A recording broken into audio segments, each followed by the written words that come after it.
बस बस शांत हो जाओ। वो तो हैं क्या बोर्ड दिख नहीं रहा? कट रहा है किस तरफ का? इस तरफ का? नहीं मैं तो देखा तो सही था। अरे यार सही तो है, कम बात का सही है। तुम लोगों को दिखना बोर्ड ना तो बस ठीक है, कोई दिक्कत नहीं। आप सब लोग सुनो मेरी बात, आवाज नहीं। देखो भाई आवाज नहीं, अब शांत हो जाना। अब कर रहे हैं क्लास स्टार्ट, ठीक है? अब क्लास स्टार्ट हो रही है और सभी लोग मेरी बात ध्यान सुनेंगे, जो भी बोलूं बस सुनते रहना, ठीक है? ठीक है, समझ में आ रही बात? चल अब सभी लोग मेरी बात ध्यान सुनना, क्या कह रहा हूं? ठीक, अब मैं ताली ना बजाई तुम्हें पता है ताली बजाऊं तो ठीक है, मैं ताली बजा। हाँ हाँ ताली बजा। तुम भी हाँ, मैं जब क्लास ऑफ करूंगा तो मैं दिखा दूंगा, ठीक है? तुम भी देख लेना अपने आप को। चलिए आज हम स्टार्ट कर। ताली अच्छी बजाएंगे आप, सही बजाइए ताली। संपूर्ण पद्यखंड, आज हम पढ़ेंगे संपूर्ण पद्यखंड की ओटी। क्या पढ़ने वाले हैं? संपूर्ण पद्यखंड, यानी कि पूरी जो कविता पोर्शन है कवर हो जाएगा, ओटी भी कवर हो जाएगी। ओटी के साथ साथ आपकी नॉर्मल जो किताब है पूरे आपको पढ़ने की जरूरत नहीं पड़ेगी, हो जाएगी। मैंने बस इंट्रो नहीं दिया, जो क्लास देखेंगे उनको तो welcome to our channel Dhirendra sir official. चलो अब हम लोग देखते हैं सबसे पहले हरिवंश राय बच्चन। सबसे पहले क्या देख रहे हैं? हरिवंश राय बच्चन। तो हरिवंश राय बच्चन जो हमारा पहला चैप्टर है, हरिवंश राय बच्चन जी का जन्म होता है 1907, इलाहाबाद में 1907 में होता है, ठीक है? हरि ने दिया साथ, देवी का जन्म। देखो हरि ने दिया साथ तो घर में होगा देवी का जन्म, बंटवाया 1000 रुपए का प्रसाद। हरि ने दिया साथ, घर में हो गया देवी का जन्म, घर में हो गया देवी का जन्म। तो 1907 में हरिवंश राय बच्चन का जन्म है और महादेवी वर्मा का जन्म है, महादेवी वर्मा का जन्म है और हजारी प्रसाद का जन्म है। इन तीनों का जन्म 1907 में, जगह अलग अलग है। हरिवंश राय बच्चन का जन्म 1907 में होता है इलाहाबाद में, ठीक है? चलिए इनकी सबसे प्रसिद्ध रचना है मधुशाला। मधुशाला, मधुबाला, मधु कलश, तीन की प्रसिद्ध रचना है। मधुशाला सबसे प्रसिद्ध रचना जो 1935 में लिखी गई थी। मधुशाला में किसका जिक्र हुआ है? मधुशाला क्या हरिवंश राय बच्चन ने सर्वाधिक मदिरा पे लिखा है। किस पे लिखा है? मदिरा पर लिखा है। मदिरा के बारे में इन्होंने इतना लिखा है, इसीलिए हम इन्हें हालावादी कवि कहते हैं। क्या कहते हैं? हालावादी कवि। हाला का मतलब होता है मदिरा या जहर, इसीलिए हम इन्हें हालावादी कवि का नाम देते हैं। काव्य संग्रह, इनका काव्य संग्रह टूटी फूटी कड़ियां। इनके काव्य संग्रह का नाम क्या है? टूटी फूटी कड़ियां, याद रखिएगा। अगला है इनके द्वारा एक आत्मकथा लिखी गई है। इनकी आत्मकथा है 10 द्वार से सोपान तक। इनकी आत्मकथा का नाम है 10 द्वार से सोपान तक, जिसमें 4 भाग हैं। कितने भाग हैं? 4 खंड है, 10 द्वार से सोपान तक। अगला इनकी डायरी है। इनकी अगली क्या है? डायरी। डायरी का नाम है प्रवासी की डायरी। डायरी का नाम क्या है? प्रवासी की डायरी, जो इन्होंने खुद लिखी है, ठीक?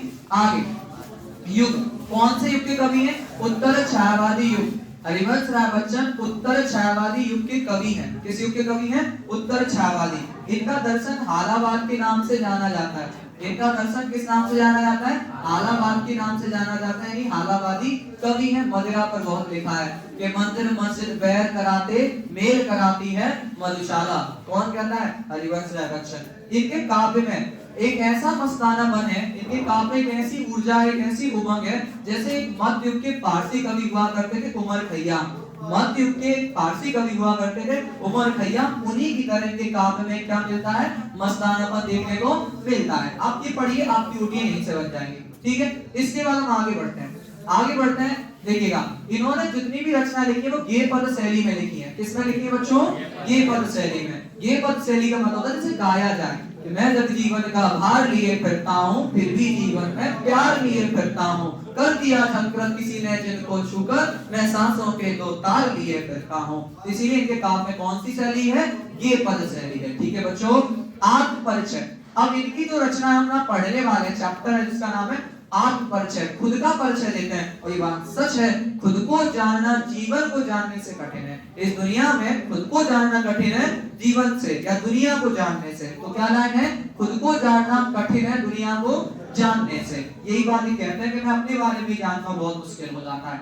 हाँ, फिर अगली रचना है दिन जल्दी जल्दी ढलता है। दिन जल्दी जल्दी ढलता एक गीत है जो कि कहां से लिया गया है? निशा निमंत्रण।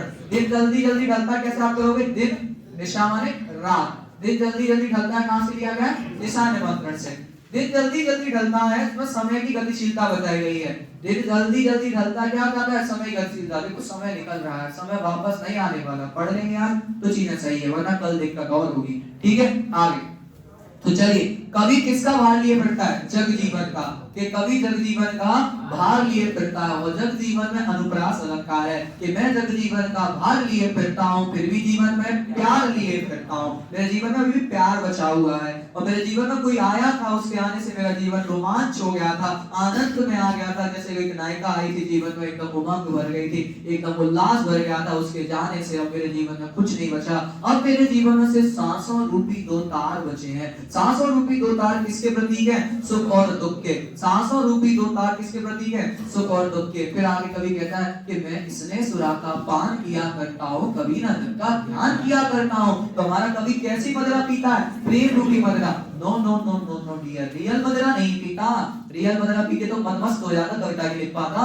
तो कैसी मदिरा पीता है? प्रेम रूपी मदिरा। कि मैं इसने सुरा का पान किया करता हूँ। कैसी सुरा पीता है? इसने सुरा, प्रेम रूपी मदिरा, कभी ना धन का ध्यान किया करता हूँ। क्यों? जग पूछ रहा उनको जो जग की गाते हैं, मैं अपने मन का गान किया करता हूँ। मैं किसका गान करता हूँ? अपने मन का गान किया करता हूँ। कहूँ की ना सुनत, अपने मन की सुनता हूँ। बात समझ में आ रही है? यह संसार अपूर्ण है, यह अपूर्ण संसार न मुझको भाता, मैं स्वप्नों का संसार लिए फिरता हूँ। यह कैसा संसार है? अपूर्ण यानी अधूरा।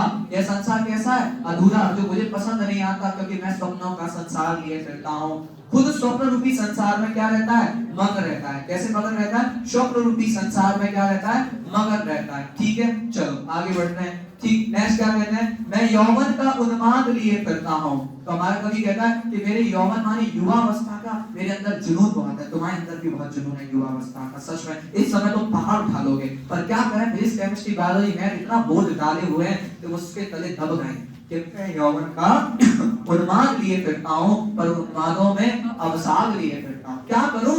उस उन्माद में, जुनून में क्या है? अवसाद माने कष्ट या पीड़ा बहुत है। आपके अंदर युवा जवानी का जुनून तो बहुत है, पर उस जवानी की पीड़ा बहुत भयंकर है। तो कहता है आगे के सत्य नहीं जान पाता, कर यत्न मिटे सब सत्य न जाना किसी ने। इस दुनिया के लोग प्रयास कर करके मिट गए, पर क्या नहीं जान पाए? सत्य नहीं जान पाए। सत्य क्या है? ईश्वर। सत्य क्या है? ईश्वर। सही है ना? सत्य क्या है?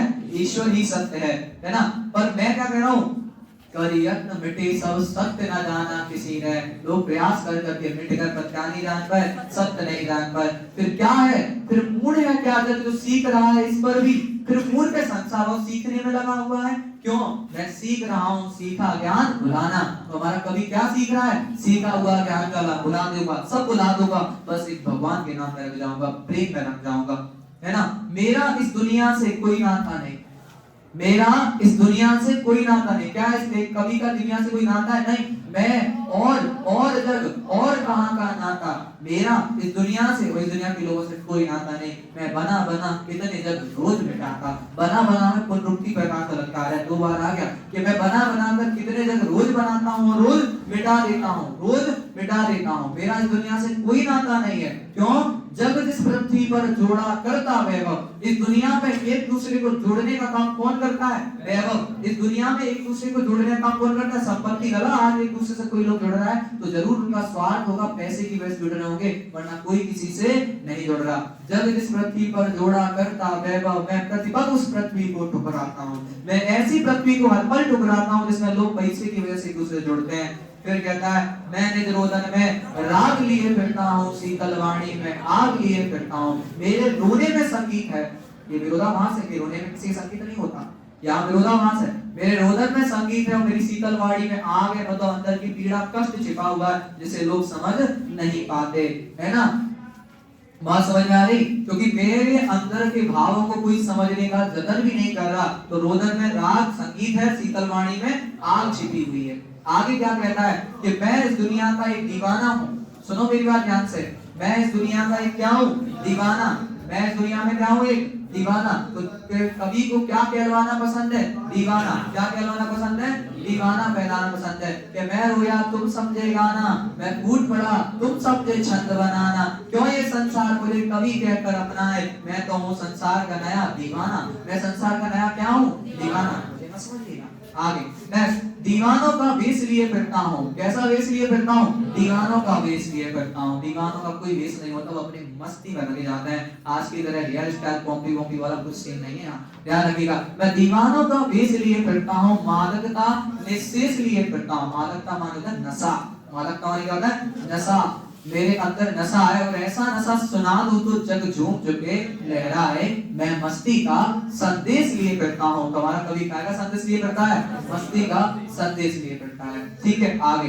नेक्स्ट, दिन जल्दी जल्दी ढलता है। उसमें चिड़िया के बारे में बताया गया कि कैसे एक चिड़िया अपने अंदर ध्यान करती है कि बच्चे प्रत्याशा में होंगे। बच्चे किसमें होंगे? प्रत्याशा में होंगे। मेरे बच्चे छोटे छोटे बच्चे नन्हे मुन्ने काय में होंगे? प्रत्याशा। प्रत्याशा मतलब आशा में होंगे। कैसे झांक रहे होंगे? नीड़ों से झांक रहे होंगे। एक मम्मी इतनी टेंशन में है कि मोटी मोटा घर पे अकेले हैं, कहीं रेलिंग से नीचे ना गिर जाए, तो इसीलिए वो जल्दी जल्दी घर भागती है कि बच्चे प्रत्याशा में होंगे, नीड़ों से झांक रहे होंगे। नीड़ माने होता है घोंसला। नीड़ माने क्या होता है? घोंसला। बच्चे प्रत्याशा में होंगे, नीड़ों से झांक रहे होंगे। यह ध्यान परों में भरता कितनी चंचलता है।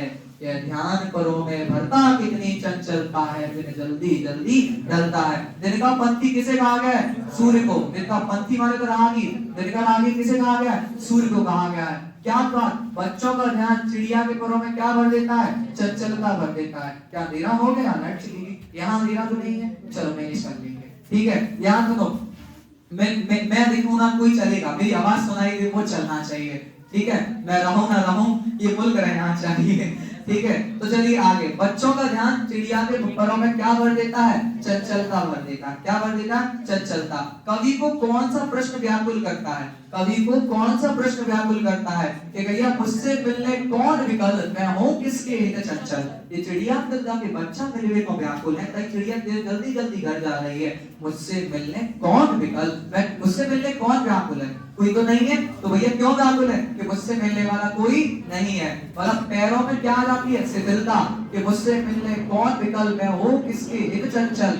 यह ध्यान परों में भरता, यह ध्यान मेरे परों को, परों को शिथिल कर देता है, कमजोर, और मेरे हृदय यानी पीड़ा भर देता है। हृदय में क्या भर देता है? पीड़ा भर देता है। तो यही है आपका पूरा का पूरा चैप्टर खत्म। चलो आगे बढ़ते हैं। नेक्स्ट, अगला आलोक धनवा। अगले कौन है? आलोक धनवा। धनवा से धनवान याद करो। क्या याद करो? धनवान। हम धनवान कब होंगे? आजादी के बाद। कब होंगे? आजादी के बाद। आजाद कब होता है? 47। तो आलोक धनवा का जन्म हो गया 1948 बिहार मुंगेर में। कहाँ? बिहार मुंगेर में। धनवान आदमियों की मोड़ी बिगड़ गई, है ना। अब धनवान आदमी होते हैं अपनी बिटिया बेटा पर ध्यान ही नहीं देते, तो वो बिगड़ गए। तो ब्रूनो की बेटियां, भागी हुई लड़कियां, ब्रूनो की बेटियां, भागी हुई लड़कियां, ब्रूनो की बेटियां, भागी हुई लड़कियां। अब सबसे पहले इनकी पहली कविता जनता का आदमी। इनकी पहली कविता है जनता का आदमी। कब लिखी थी? 1972 में। यानी इन्होंने लेखन प्रारंभ कब से किया था? 1972 में, है ना। हम सभी से कहते हैं, हे प्रभु हमारा साथ दे दो जिससे हम धनवान बन जाएं, हमारा साथ दो जिससे हम क्या बन जाए? धनवान। साथ दो में धनवान जी ने लिखना शुरू कर दिया। आगे, एकमात्र संग्रह है दुनिया रोज बनती है। दुनिया रोज बनती है, ये कब बना है? कब लिखी? 1998 में। कब लिखी? 1998 में। 7वें 8वें दशक की कवि है। कब के कवि है? 7वें 8वें दशक की कवि है, अर्थात नई कविता के कवि है। कब के कवि है? नई कविता के। थोक के भाव नहीं लिखा आलोक धनवा जी ने, थोक के भाव नहीं लिखा। कम लिखा है, पर सीमित लिखा है, अच्छा लिखा है। इनकी कविता जो हम पढ़ेंगे उसका नाम है पतंग। क्या नाम है? पतंग। इनकी जो कविता हम पढ़ेंगे उसका नाम क्या है? पतंग। पतंग में किसका प्रयोग किया गया है? बिंबों का। पतंग में किसका प्रयोग किया गया है? बिंबों का प्रयोग किया गया है। बिंब क्या होते हैं? शब्द चित्र। बिंब क्या होते हैं बेटा? शब्द चित्र। ठीक है, बिंबों का प्रयोग किया गया। जो पतंग नामक कविता है वो भी इनके एकमात्र संग्रह से ही ली गई है। पतंग नामक कविता भी कहां से ली गई है? इनके एकमात्र संग्रह से ली गई, जिसका नाम है दुनिया रोज बनती है।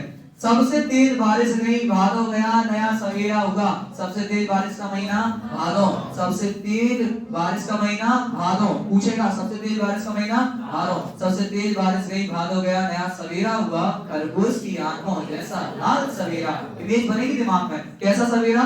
खरगोश की आंखों जैसा लाल सवेरा। यहाँ उपमा है, किसी के जैसा वैसा बताया जाए, वहां क्या होता है? उपमा है। खरगोश की आंखों जैसा लाल सवेरा। फिर शरद आया, कौन सी ऋतु का वर्णन है? पतंग नाम और नाम है शरद। कौन सी ऋतु?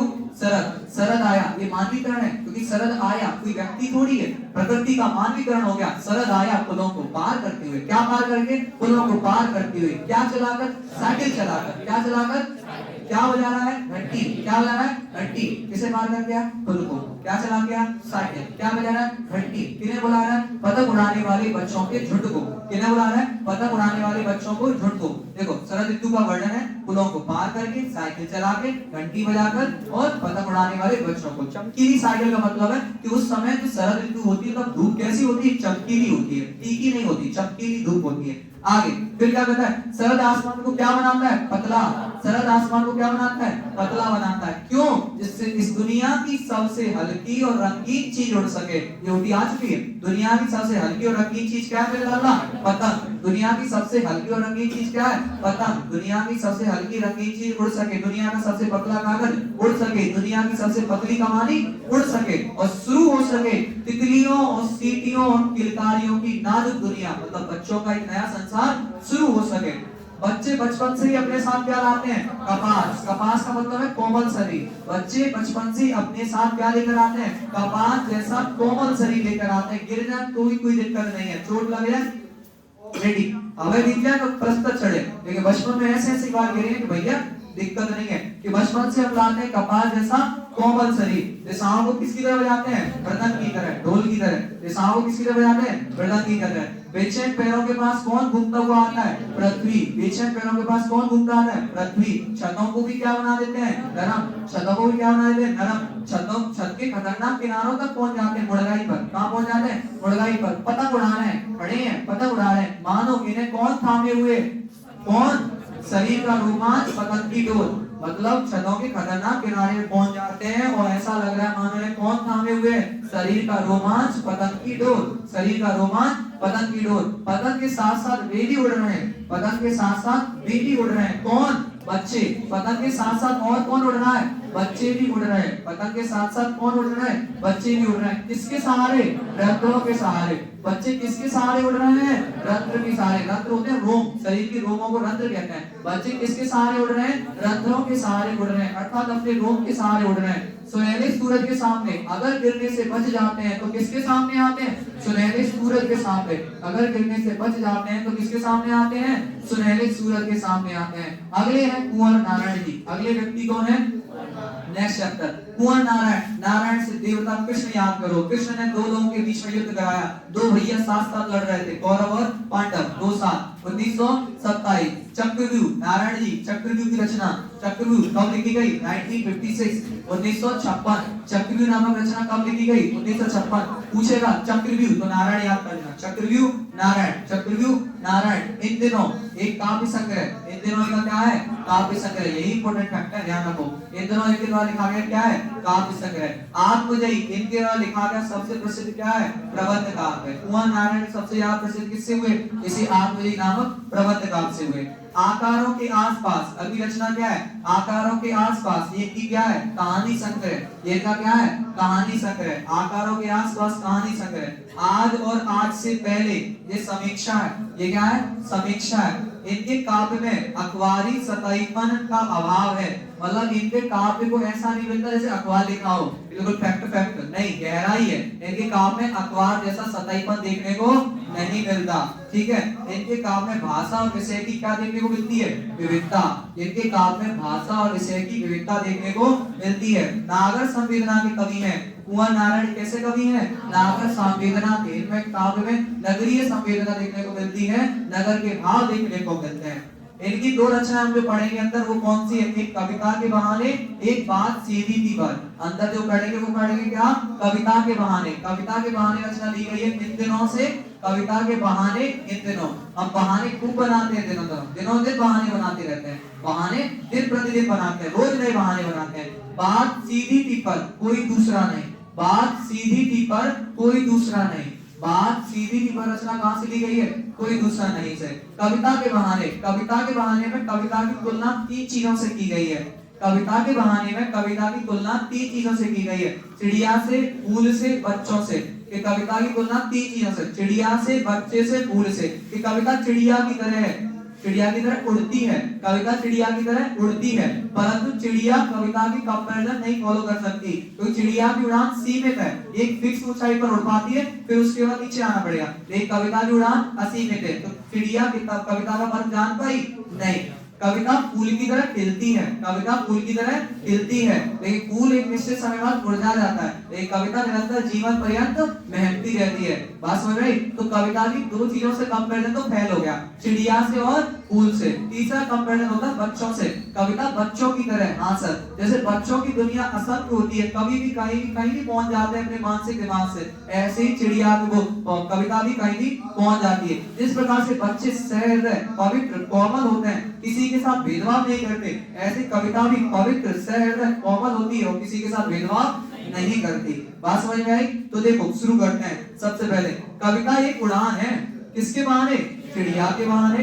कविता किसकी तरह उड़ती है? चिड़िया की तरह। भला कविता का उड़ना चिड़िया क्या जाने, कभी इस घर, कभी उस घर, कभी बाहर, कभी भीतर। भला कविता का उड़ना चिड़िया क्या जाने, क्योंकि कविता कैसे पंख लगा उड़ती है? कल्पना रूपी पंख।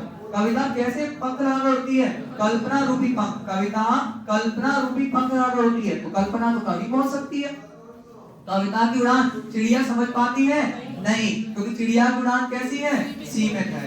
कविता किसकी तरह खिलती है? फूल की तरह। कविता एक खिलना है फूलों के बहाने, कभी इस घर, कभी उस घर, कभी बाहर, कभी भीतर। भला कविता का खिलना फूल क्या जाने, क्योंकि कविता खिलना फूल जान पाता है नहीं, क्योंकि फूल एक समय बाद सूख जाता है और कविता जीवन पर्यंत महकती रहती है, कविता जीवन पर्यंत महकती रहती है। फिर आगे कवि कहता है कविता एक खेल है। कविता एक क्या है? खेल है। काय का? शब्दों का। कविता बच्चों की तरह क्या है? शब्दों का खेल है। कविता की अनजानी दुनिया का पहला उपकरण भी शब्द ही है। कविता में सबसे इम्पोर्टेंट क्या होते हैं? शब्द। कविता में सबसे इम्पोर्टेंट क्या होते हैं? शब्द। कविता एक खेल है बच्चों के बहाने, कभी इस घर, कभी उस घर, कभी बाहर, कभी भीतर, सब घर एक कर देने को माने। सब घर एक कर देने को माने का मतलब क्या? भेदभाव रहित। तो कविता किसी के साथ भेदभाव नहीं करती, जैसे बच्चे किसी के साथ भेदभाव नहीं करते। कविता किसी के साथ भेदभाव नहीं करती, किसकी तरह? बच्चों की तरह। इसके लिए क्या लाइन आई है बुक में? सब घर एक कर देने को माने, कविता का मर्म बच्चा ही जाने। कविता के मर्म को कौन जान पाता है? बच्चे ही जान पाते हैं। तो कविता किसके समान है? बच्चों के समान है। कविता किसके समान है? बच्चों के समान है। चलिए आगे बढ़ते हैं। बात सीधी थी पर, सुनना ध्यान से, बात सीधी थी पर एक बार भाषा के चक्कर में जाकर कीड़ी फंस गई।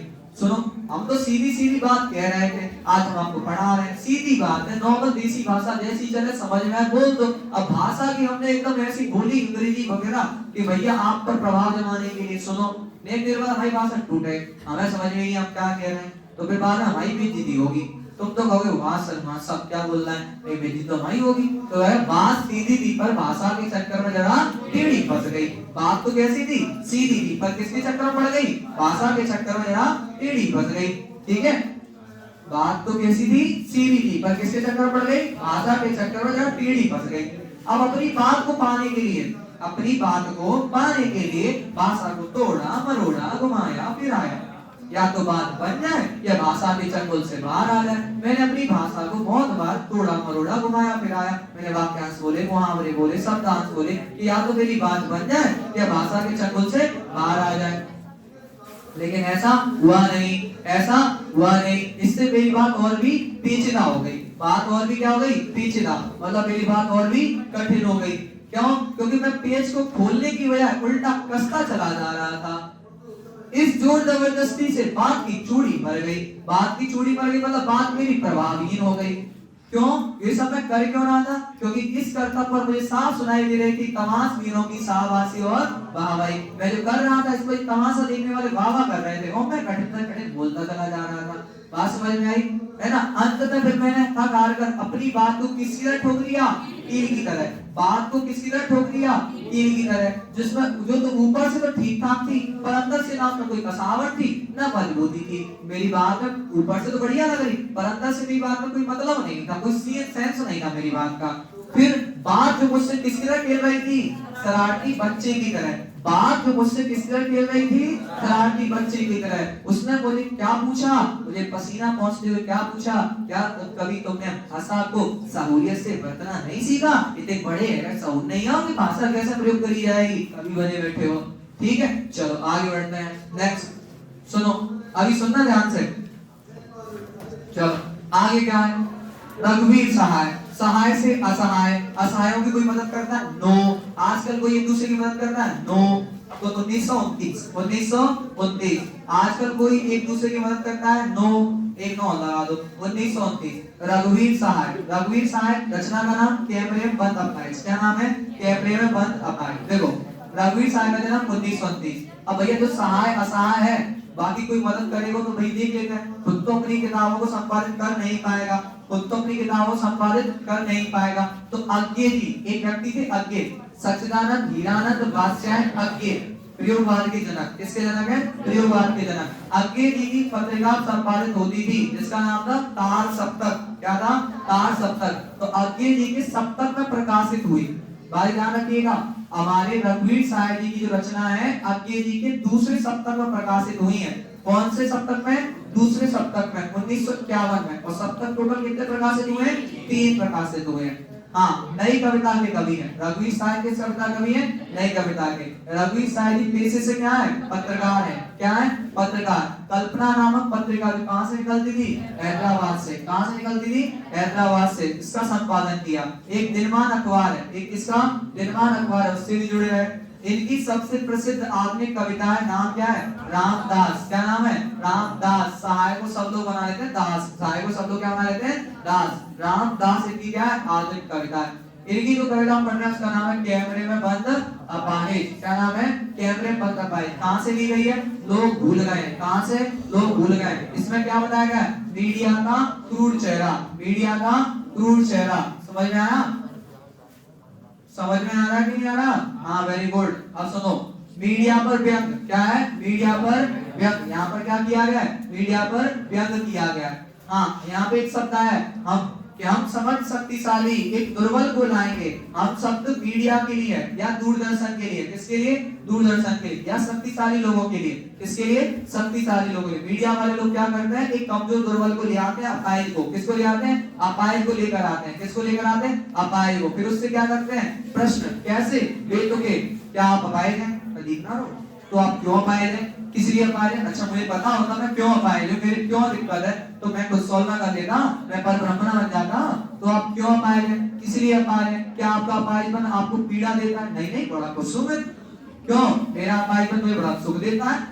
तो ऐसे प्रश्न क्यों किए जाते हैं? क्योंकि आप रो जाएं। क्या कर जाएं? रो जाएं। क्योंकि मीडिया वाले किन दोनों को एक साथ बुलाना चाहते हैं? अपाहिज और दर्शन को। अपाहिज और दर्शन को क्यों बनाना चाहते हैं? कार्यक्रम को रोचक बनाने के वास्ते। कार्यक्रम को रोचक बनाने के लिए रुलाना चाहते हैं। पूछेगा क्यों रुलाना चाहते हैं? कार्यक्रम को रोचक बनाने के लिए रुलाना चाहते हैं। फिर अंततः वो बता नहीं पाएगा अपना दुख दर्द, उसका रोता हुआ चेहरा बड़ी स्क्रीन पर दिखा देंगे, कहेंगे हो गई फुटेज पूरी? हाँ हो गई। कहेंगे बताओ, वो बता नहीं पाएगा। फिर कहेंगे कि भैया पर्दे पर समय की कीमत है, आप ज्यादा देर नहीं चला सकते कार्यक्रम को, क्योंकि पर्दे पर वक्त की कीमत है। आप देख रहे थे सामाजिक उद्देश्य युक्त कार्यक्रम, धन्यवाद। नहीं, आप नहीं किया ना, चल रही था। सुनो नेक्स्ट, सुनो। शमशेर बहादुर सिंह। कौन? शमशेर बहादुर सिंह। शमशेरा याद है कुछ? शमशेरा, शमशेरा की कहानी, ऊषा बानो, भाई दिल टूट गया था। सुनो ध्यान से, समझो ध्यान से। शमशेर बहादुर सिंह का जन्म कब हुआ? 1911 में। 1911 में। बात समझ में आई? हाँ, अब सुनो। हिंदी उर्दू कोर्स का संपादन। हिंदी उर्दू कोर्स का संपादन शमशेर बहादुर सिंह ने किसका संपादन किया? हिंदी उर्दू कोर्स का। कुछ कविताएं, कुछ और कविताएं, इतने पास अपने, है ना, ये रचना किसकी है? शमशेरा की है। ठीक है, नेवर टेक बंदा अपना शमशेरा। उर्दू, हिंदी उर्दू कोर्स का, तो भाई सही है ना? आगे हिंदी उर्दू के दुआब के कवि हैं, इन्हें हम दुआब के कवि कहते हैं। मतलब इनकी कविताओं में दुआब का मतलब होता है दो नदियां नदियों के मध्य का क्षेत्र। दोआब का मतलब होता है दो नदियों के बीच का क्षेत्र। तो इनके इनके काव्य में ऐसा लगता है जैसे दो नदियों का संगम है, एक तरफ हिंदी एक तरफ उर्दू, एक तरफ हिंदी और उर्दू। हिंदी और उर्दू को मिलकर एक भाषा बनाई गई थी जिसका नाम था हिंदुस्तानी। क्या नाम था? हिंदुस्तानी। गांधी जी इसे राष्ट्रीय भाषा बनाना चाहते थे पर ये बन नहीं पाई। ठीक है, किन्हीं कारणों की वजह से। सुनो, हिंदी उर्दू दोआब के कवि विचार के स्तर पर प्रगतिशील है, कर्म के आधार पर प्रयोगवादी। तुम तो ऐसे याद करो, ये कैसे कवि है? प्रयोगवादी। ये भले दिमाग में रखो या मत रखना, पर इतना याद रखो कि सबसे बहादुर सिंह कैसे कवि है? प्रयोगवादी कवि है। प्रयोगवादी युग का शुरुआत कब होता है? 1943। कब होता है? क्योंकि प्रयोगवादी युग में नवीन नवीन प्रयोग हुए। मैं आपको प्रयोगवादी युग की विशेषता याद करा देता हूँ। प्रयोगवादी युग में नवीन नवीन प्रयोग किए गए, नए बिंब, नए छंद, नए रस, नए अलंकारों का प्रयोग हुआ। पॉइंट लगा दो कि प्रयोगवादी युग में नवीन प्रयोग हुए हैं, कविता को लेकर नवीन प्रयोग हुए हैं, जैसे नवीन छंद, नवीन अलंकार, नवीन रसों का प्रयोग हुआ है, और नवीन बिंबों का प्रयोग हुआ है। इसीलिए प्रयोगवादी से कहते हैं। आगे इन्हें किस नाम से जाना जाता है? बिंब धर्मी कवि। याद रखना, सबसे बहादुर सिंह एक प्रसिद्ध क्या है? बिंब धर्मी कवि है। आगे उषा सूर्योदय से ठीक पहले का समय है। इनके चैप्टर का नाम क्या है? उषा। उषा क्या है? सूर्योदय से ठीक पहले का समय है। समझ में आ रहा है कि नहीं आ रहा? ठीक है, आगे प्रात नभ था बहुत नीला शंख के जैसा। प्रात नभ था बहुत नीला शंख के जैसा। सुबह का आसमान किसके जैसा नीला है? शंख के जैसा। कर मत आना कुछ भी। सुबह का आसमान कैसा है? नीला। किसके जैसा? शंख के जैसा। भोर का नभ राख से लिपा हुआ चौका। कैसा? राख से लिपा हुआ चौका। मट्टी से गोबर से मत लिपी आना। काय से लिपा हुआ चौका? राख से लिपा हुआ चौका। जो अभी कैसा पड़ा है? नीला पड़ा हुआ है। जो अभी कैसा पड़ा हुआ है? नीला पड़ा हुआ है। बहुत काली सिर पर, मतलब काले बादलों में से क्या? लाल केसर धो दिया हो किसी ने। काले काले बादलों में से लाल लाल सूर्य किरण निकल रही है। बहुत काली सिर पर लाल केसर धो दिया हो किसी ने। बहुत काली स्लेट पर लाल खड़िया मल दिया हो किसी ने। ऐसा लग रहा है प्रातःकालीन दृश्य जैसे काली सिर पर लाल केसर धो दी हो या लाल रंग का खड़िया यानी चौक मल दिया हो। फिर क्या होता है? कैसा लग रहा है? नीले जल में किसी गौर वर्ण की शरीर का झिलमिल देकर रही हो। अब मेरा नीले पानी में कोई शरीर झिलमिला रहा है, वो गौर वर्ण का शरीर है सूर्य। क्या बेटा? सूर्य। वो गौर वर्ण का शरीर क्या है? सूर्य है। क्या है? सूर्य है। फिर उषा का जादू टूटता है। उषा का जादू कब टूटता है? सूर्योदय होने पर। उषा का जादू कब टूटता है? सूर्योदय होने पर। उल्टी आ चुकी है। उषा का जादू कब टूटता है? सूर्योदय होने पर। बात समझ में आ रही है कि नहीं आ रही? उषा का जादू सूर्योदय होने पर टूट जाता है। कुछ नहीं पढ़ना पड़ेगा, बस इतना पढ़ लो। आगे सूर्यकांत त्रिपाठी निराला। कौन है बच्चों? सूर्यकांत त्रिपाठी निराला। इनका जन्म 1899 में पश्चिम बंगाल में हुआ था। कहाँ हुआ था? पश्चिम बंगाल में। पश्चिम बंगाल जन्म भूमि रही, कर्म भूमि क्या रही? उत्तर प्रदेश। कर्म भूमि क्या रही? उत्तर प्रदेश रही। आगे कुकुरमुत्ता इनका कविता संग्रह है। कुकुरमुत्ता इनका क्या है? कविता संग्रह है। कुकुरमुत्ता इनके द्वारा लिखा गया कविता संग्रह। निराला रचनावली कितने खंडों में विभक्त है? 8 खंडों में विभक्त है। अनामिका 6 खंडों में विभक्त है। कितने में? 6। इन्होंने 2 पत्रिकाओं का संपादन किया, समन्वय और मतवाला। समन्वय और मतवाला। मतवाला निराला, मतवाला निराला। समन्वय और मतवाला पत्रिका का संपादन किया है। छायावादी युग के कवि है। किस युग के कवि है? छायावादी युग के कवि है। किस परंपरा के कवि है? कबीर। कैसी परंपरा के कवि है? कबीर की परंपरा के कवि है। याद रखना, कबीर वाले विचारधारा मिलते हैं। पूछा जाए निराला जी की रचनाओं में किस कवि की विचारधारा मिलती है? कबीर की विचारधारा। ओज गुण यानी कि इनकी कविताओं में ओज गुण या ओजस्वी स्वर दिखाई देता है। कविताओं में ओज गुण या ओजस्वी स्वर। किसके जनक है? मुक्तक। किसके जनक है? मुक्तक के जनक। काव्य एक मुक्तक काव्य होता है जो काव्य किसी नियम में नहीं बनता, जिसका प्रत्येक छंद स्वतंत्र होता है, उसे हम मुक्तक कहते हैं। राम की शक्ति पूजा ये ध्वनियात्मक कविता है इनकी। ये कैसी कविता है? ध्वनियात्मक कविता। इसमें ध्वनि शब्दों का प्रयोग हुआ है। तुलसीदास इनकी कठिन छंदों में। अब पेपर में आ जाए तुलसीदास की रचना है, नीचे ऑप्शन तुलसीदास ही लिखा हो तो ठाए से तुलसीदास लगा जाइए। और ये लॉजिक तो सही है हमारा, पेपर में भैया गलत हो जाएगा कि तुलसीदास की रचना ना होती हुई किसकी रचना है? सूर्यकांत त्रिपाठी निराला की रचना है, जो कि किस छंद में लिखी है? कठिन छंदों में लिखी है। बोलो हाँ। चल रानी की कहानी एक व्यंग्य रचना है। महबूब महंगा रहा, ये भी इनकी क्या है? व्यंग्य रचना। रानी की कहानी महबूब महंगा रहा, ये भी क्या है? व्यंग्य रचना है। क्या है? व्यंग्य रचना। हमारे निराला जी को वर्षा ऋतु सबसे ज्यादा आकर्षित करती है। हमारे निराला जी को सबसे ज्यादा कौन सी ऋतु आकर्षित करती है? वर्षा ऋतु आकर्षित करती है। बादलों के पास दो शक्ति निहित है, सृजन की और ध्वंस की। बादलों के पास दो शक्ति निहित है, सृजन की और ध्वंस की। मतलब बादल सृजन भी करते हैं यानी निर्माण भी करते हैं। बादल पानी बरसेंगे फसल आएगी, लेकिन बादल ज्यादा बरस गए, तेज बारिश हो गई, ओलावृष्टि हो गई, ओला पड़ गए, तो क्या हो जाएगा? ध्वंस, विनाश। बादलों के पास दोनों शक्ति है, सृजन की और ध्वंस की। सृजन और ध्वंस की हो जाएगा। ठीक है, आगे बढ़ते हैं। नेक्स्ट, हाँ, बादल राग कहां से लिया गया है? अनामिका नामक रचना से। बादल राग कहां से ली गई है? अनामिका नामक रचना से। किसके? अनामिका के छठवें खंड से। कहां से? छठवें खंड से। वो बादल राग छठवां ही खंड है। बादल राग क्या है? छठवां खंड। बादल राग एक आह्वान गीत है। बादल राग एक क्या है? आह्वान गीत है। बादल राग एक क्या है? आह्वान गीत है। इसमें बादलों को बुलाया गया। किसको बुलाया गया? बादलों को बुलाया गया। इसमें लघु मानव का जिक्र है। किसके जिक्र है? लघु मानव। के बादल राग में कैसे मानव का जिक्र है? लघु मानव, क्योंकि त्रस्त है, छोटा मानव, किसान और जो पीड़ा में जा रहा है उसके बारे में। बादलों को क्रांति दूत कहा गया। बादलों को क्या कहा गया? क्रांति दूत कहा गया। अब आप सभी लोग सुनेंगे, यहाँ से मैं रिटर्न करूंगा, क्योंकि मैंने पिछली क्लास में इतना बढ़ा दिया था, तो इतनी तेजी से आगे तरफ में। अब मेरे साथ जुड़ेंगे तो मैं साथ साथ नोट डाउन कर लूंगा। नोट डाउन करता जाऊं? क्यों? कोई दिक्कत तो नहीं है आप लोगों को? आपको भी नहीं होनी चाहिए। ठीक है भाई, समझ में आ रहा है कि लेक्चर ज्यादा हो जाएगा? नहीं होना नहीं चाहिए। आप लेक्चर तो भाई अपना लास्ट चल रहा है, एक ही घंटे में पूरा रिवाइज हो रहा है, पूरा पद एक घंटे में रिवाइज हो रहा है, तो इससे अच्छा क्या है? तो चलिए बादल राग क्या शुरू कर रहे हैं? बादल राग शुरू कर रहे हैं। जो जो बोलूं वो सुनते चलना आगे। तो चलो, तृप्ति है समीर सागर पर, है ना? तृप्ति है समीर सागर पर। तो भाई समुद्र पर क्या लहराती है? सागर पर क्या लहराती है? सागर पर हवा। सागर पर क्या लहराती है? हवा लहराती है। सागर पर क्या लहराती है?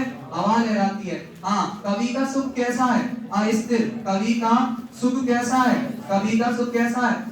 अस्थिर है। कवि का सुख कैसा है? अस्थिर है, क्षणिक है। मेरे जीवन में जो सुख है वो कैसा है? क्षणिक है। उस पर हमेशा किसकी छाया मंडराती रहती है? कवि के सुख पर, कवि के सुख पर दुख की छाया मंडराती रहती है। कवि के सुख पर दुख की छाया मंडराती रहती है। कवि के सुख पर किसकी छाया मंडराती रहती है? दुख की छाया मंडराती रहती है। ठीक है, आगे सुनो, आगे। बादल, बादलों को कैसा बादल कहा गया है? निर्दय बादल। कैसे बादल है? निर्दयी बादल है। बादल कैसे हैं? निर्दयी बादल है। कैसे बादल है? निर्दयी बादल। निर्दयी बादल का मतलब है कि बरस नहीं रहे। बादल क्या नहीं हो रहे? बरस नहीं रहे। बादल बरस नहीं रहे। बादल बरस नहीं रहे, इसलिए बादलों को क्या कहा है? निर्दयी बादल। कैसा कहा गया? निर्दयी बादल। बादल बरस नहीं रहे, इसलिए उन्हें निर्दयी बादल कहा गया। ठीक है, आगे सुनो, आगे नेक्स्ट क्वेश्चन। रणतरी। रणतरी का मतलब होता है युद्ध रूपी नौका। रणतरी का मतलब क्या होता है? युद्ध रूपी नौका। एक किसान की युद्ध रूपी नौका किससे भरी हुई है? आकांक्षाओं से। एक किसान की युद्ध रूपी नौका किससे भरी हुई है? आकांक्षाओं से। आकांक्षाओं का मतलब होता है इच्छा। आकांक्षाओं का मतलब क्या होता है? इच्छा। एक किसान की बहुत सारी इच्छा है कि कब बारिश होगी, कब उसे नवजीवन मिलेगा, लेकिन बारिश ना होने की वजह से एक व्यक्ति के लिए और टेंशन हो गई है।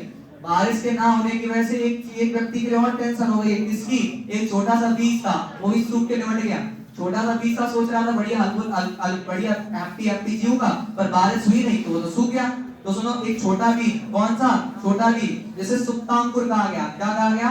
सुप्तांकुर। सुप्तांकुर का मतलब होता है सोया हुआ अंकुर, सोया हुआ बीज। सोया हुआ बीज भी आज जाग गया है। सोया हुआ बीज भी आज क्या गया है? जाग गया है। क्यों जाग गया है? क्योंकि उसने क्या सुनी है? बादलों की गर्जना। क्या सुनी है? बादलों की गर्जना। घनभेरी गर्जन से जाग गया है सुप्तांकुर।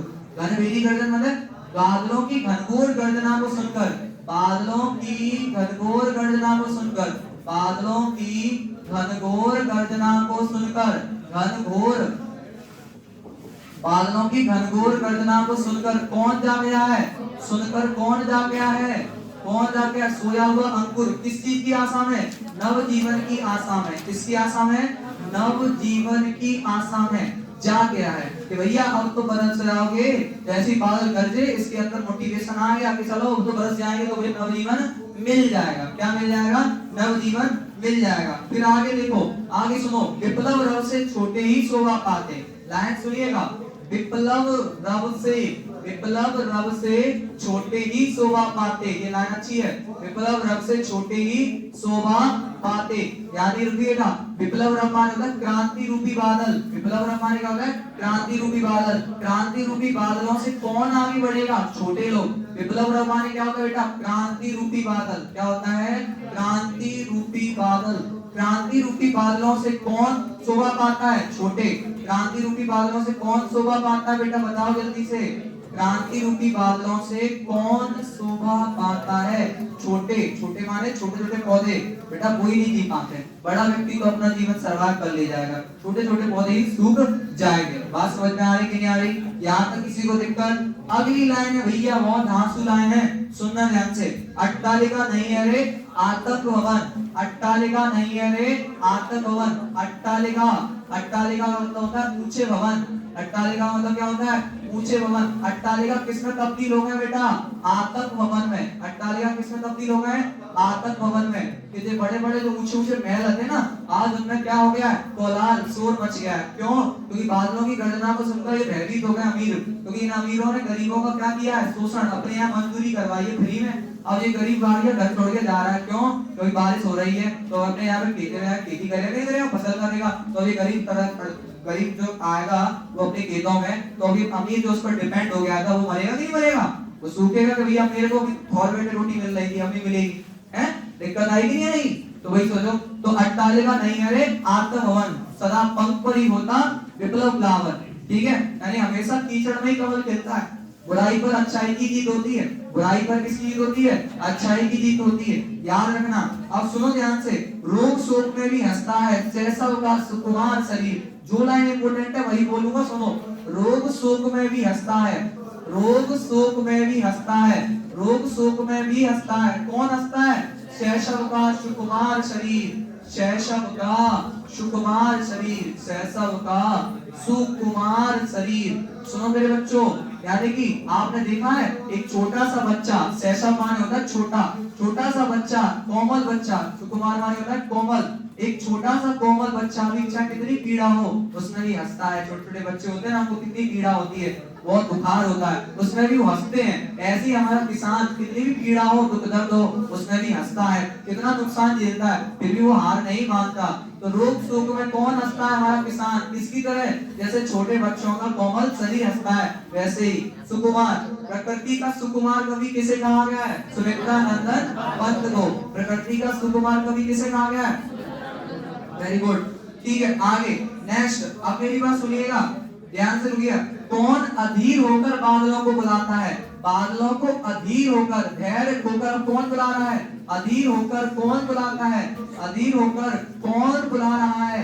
कौन बादलों को बुलाता है? बादलों को बुलाता है। अधीर होकर कौन बादलों को बुलाता है मेरे अल्लाह? कृषक। कौन? कृषक। कृषक माने किसान।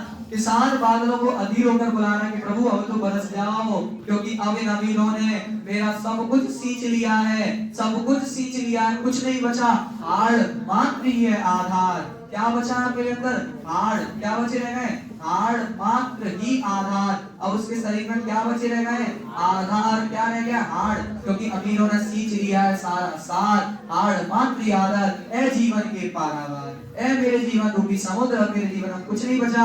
अब ये अमीरों ने मेरा सब कुछ सींच लिया है, प्लीज अब तो बरस जा। कब तेरे कानों में खबर लगी दीनदयाल कि अब नहीं बरसा तो दिक्कत हो जाएगी। ए बादल बरस जाना समय पर, ए बादल बरस जाना समय पर। कि भैया किसी के घर की समस्या समझो, ठीक है, कि ए बादल बरस जाना समय पर, किसी का लगान बाकी है तो किसी का घर गिरवी है, जल्दी बरस जा वरना दिक्कत हो जाएगी। चलो आगे सुनो, यहाँ तक क्लियर हो गया? यहाँ तक क्लियर हो गया? बोलो ठीक है, बढ़िया। अब आगे बढ़ते हैं तुलसीदास। किस पर आते हैं? तुलसीदास। भैया सबसे इम्पोर्टेंट है तुलसी बाबा। तुलसी बाबा के बारे में तो जितना पढ़ा जाए कम है, ठीक है। अमूल्य निधि दे गए हम लोगों को मानस। देखो भैया तुलसीदास, क्या पढ़ रहे हैं? तुलसीदास, ठीक है। ज्यादा तो नहीं हो रहा आप लोगों के लिए, है? ठीक है, चल रही है लाइन, सही चल रही है। हाँ, तुलसीदास 1532 जन्म बताएंगे चले। 1532 उत्तर प्रदेश, बांदा जिले के राजापुर गांव, बांदा जिले के राजापुर गांव, राजापुर ग्राम में हुआ, ठीक है। पत्नी का नाम बताओ जल्दी से। रत्नावली। पत्नी का नाम रत्नावली। रचना का नाम दोहावली। पत्नी का नाम रत्नावली। रचना का नाम कवितावली। कवितावली, दोहावली, गीतावली। कवितावली, दोहावली, गीतावली, कृष्ण गीतावली। कृष्ण गीतावली। प्रेम हो तो ऐसा पत्नी के नाम से सारी रचना लिख डाली। कवितावली, गीतावली, कृष्ण गीतावली। फिर देखो खंडिका भी लिखे, जानकी मंगल। जानकी मंगल। जानकी मंगल, पार्वती मंगल। जानकी मंगल, पार्वती मंगल। ये दोनों क्या हो गए? खंडिकाव्य हो गए। क्या हो गए? खंडिकाव्य। सबसे प्रसिद्ध महाकाव्य भूलिएगा मत, क्या भैया? रामचरितमानस। क्या है? रामचरितमानस। क्या भैया? रामचरितमानस। मंगल भवन अमंगलहारी, प्रभु सुदशरथ अजित बिहारी। ठीक है, आगे तो रामचरितमानस इनके द्वारा लिखा गया प्रसिद्ध क्या है? महाकाव्य। क्या बेटा? महाकाव्य। ठीक है, फिर आगे बढ़ते हैं। फिर एक रचना और है विनय पत्रिका। अच्छा एक बात और, तुलसीदास जी को दो भाषाएं इन्होंने बहुत इंपोर्टेंट अपनाई है। तुलसीदास जी ने दो लोक भाषाएं, इनकी दो लोक भाषाएं कौन सी अपनाई है? दो लोक भाषा। कौन सी दो लोक भाषा? एक अवधी और एक ब्रज।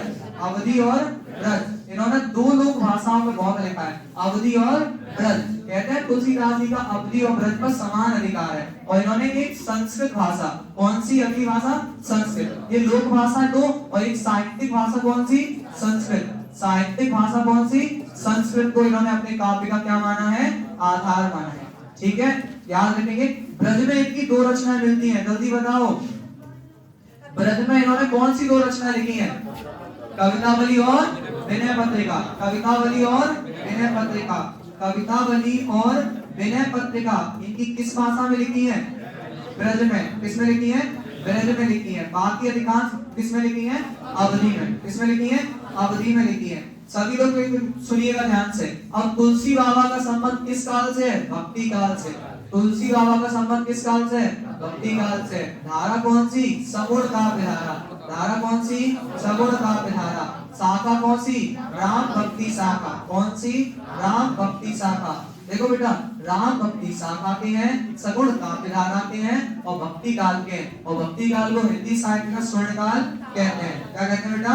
स्वर्ण काल कहते हैं। कोई दिक्कत? हाँ, सबसे इम्पोर्टेंट, तुलसी बाबा लोक मंगल भावना के कवि हैं। किस कवि हैं? लोक मंगल भावना के कवि। लोक मंगल भावना के कवि हैं, मतलब जनता का भला चाहते हैं। लोक मंगल भावना के कवि हैं, वो सबके हित के कवि हैं, सबका हित चाहते हैं। ठीक है, सबका मंगल हो। ठीक है, कोई दिक्कत किसी को? कोई दिक्कत? अरे हाँ बोलो। चलो वेरी गुड। अगला बताइएगा। हाँ सुनो, महाकाव्य बता दिया। तुलसीदास जी के बारे में आप लोग देखिएगा, मेरी बात ध्यान सुनिएगा। इनका एक बड़ा इंपोर्टेंट है भैया, तुलसीदास जी का सबसे प्रसिद्ध एक अलंकार है। तुलसीदास ने एक अलंकार का बड़ा सुंदर प्रयोग किया है, सांगरूपक। कौन सा? तुलसीदास जी का एक विशिष्ट अलंकार है, कौन सा?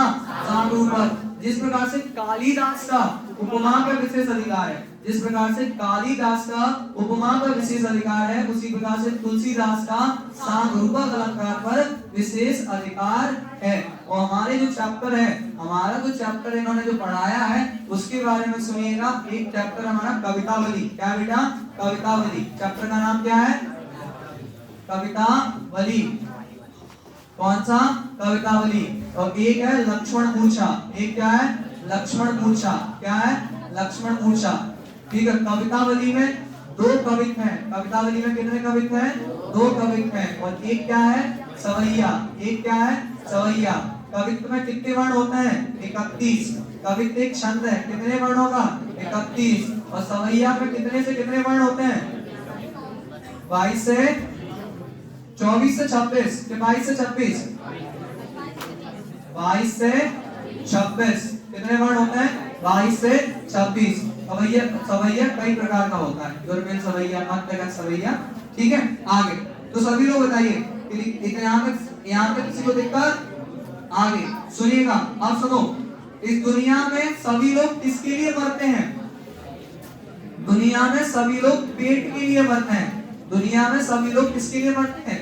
पेट के लिए मरते हैं। पेट को बचत, किस भी किसान को बन के भिखारी बाट चकर चपल नट चोर चाल चेटकी, पेट को पड़त है गुण कड़क है चढ़क गिरी। इस दुनिया के सभी लोग पेट के लिए ही गुणगान करते हैं, पेट के लिए ही सारा कुछ करते हैं, पेट को बचत। तभी तो तुलसी बाबा कहते हैं जब दुनिया की सबसे भयानक आग काय की आग है, पेट की आग।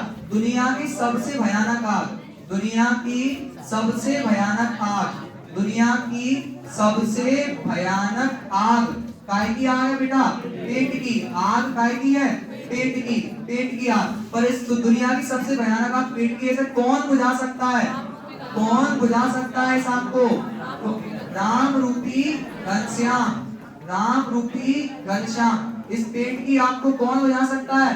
राम रूपी घनश्याम ही बुझा सकते हैं। आया पेपर में कि पेट की आग समुद्र में लगने वाली आग से भयानक है। आग पेट की बड़ी है, बड़ी बाग कितने, बड़ी बाग माने समुद्र की आग से भयानक आग काय की है, पेट की आग है। इसे कौन बुझा सकता है? राम रूपी घनश्याम। कौन बुझा सकता है? राम रूपी घनश्याम। सुनो आगे, इस दुनिया को किसने दबा लिया है? रावण रूपी दरिद्रता ने, रावण रूपी दरिद्रता ने, रावण रूपी दरिद्रता ने इस दुनिया को दबा लिया है। दरिद्रता ने इस दुनिया को दबा लिया है, इस दुनिया को दबा लिया है। रावण रूपी दरिद्रता ने इस दुनिया को दबा लिया है। दारिद्र दशानन दवाई दुनी, इस दुनिया को किसने दबा लिया है? रावण रूपी दरिद्रता ने दबा लिया है। ठीक है, आगे अब सुनिए ध्यान से। तुलसीदास जी को क्या कहलवाना पसंद है? तुलसीदास जी को क्या कहलवाना पसंद है? तुलसीदास को राम का गुलाम, तुलसीदास को क्या कहलवाना पसंद है? राम का गुलाम। तुलसी तो किसका गुलाम है? राम का। तुलसी सरनाम, गुलाम है राम को, है ना। तुलसी प्रसिद्ध गुलाम है किसका? राम जी का। ठीक है, और कहाँ सोने की बात करते हैं? मस्जिद में। तुलसीदास कहाँ सोते हैं? मस्जिद में। कि मान के कहो मसीह को सोएगो, न काऊ से लेवो, न काऊ के लेवो। तो ये काऊ से को मतलब रखते हैं ना। और कहाँ मान के खाकर कहाँ सोते हैं? मस्जिद में सोने की बात करते हैं। आगे प्रभु सुनो, तव प्रताप राखी प्रभु जइयो नाथ तुरंत, अस कही आयस पाई पल बंद चले हनुमान। हनुमान जी किसका गुणगान करते हुए जा रहे हैं? हनुमान किसका गुणगान करते हुए जा रहे हैं? भरत जी का। किसका? भरत जी का। और भरत जी के बाहुबल का, भरत जी के बाहुबल का, शील का, गुण का, व्यवहार का, कि कितने बलवान है, कितना अच्छा व्यवहार है, भाई के प्रति कितना प्रेम है। कौन? हनुमान जी। कौन? हनुमान जी।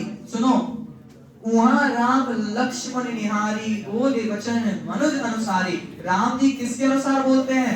राम जी किसके अनुसार बोलते हैं? राम जी किसके अनुसार बोलते हैं? राम जी किसके अनुसार बोलते हैं मेरे बच्चों? मनुष्य के अनुसार। किसके अनुसार? मनुष्य के अनुसार। कि वहाँ राम लक्ष्मण निहारी, बोले वचन मनुज अनुसारी। किसके अनुसार बोले? मनुष्य के अनुसार बोले। कि अर्ध रात गई कपि नहीं आयो, अनुज उठायो उर लायो। कि आधी रात बीत गई, हनुमान जी नहीं आए। इस दुनिया में सबसे बड़ी, सुनो, हानि किसकी है? किसको खोना सबसे बड़ी हानि है? सखा, अपने अपने भाई को, सहोदर भ्राता। सहोदर माने एक ही माता का बेटा, सहोदर माने सगा भाई, सहोदर भ्राता माने सगा भाई। इस दुनिया में सबसे बड़ा नुकसान क्या है? अपने सगे भाई को खोना। किसको खोना? सगे भाई को खोना। ये सबसे बड़ा नुकसान है। कि भाई के बिना कैसा है होना है जीवन, भाई के बिना कैसा जीवन? जिस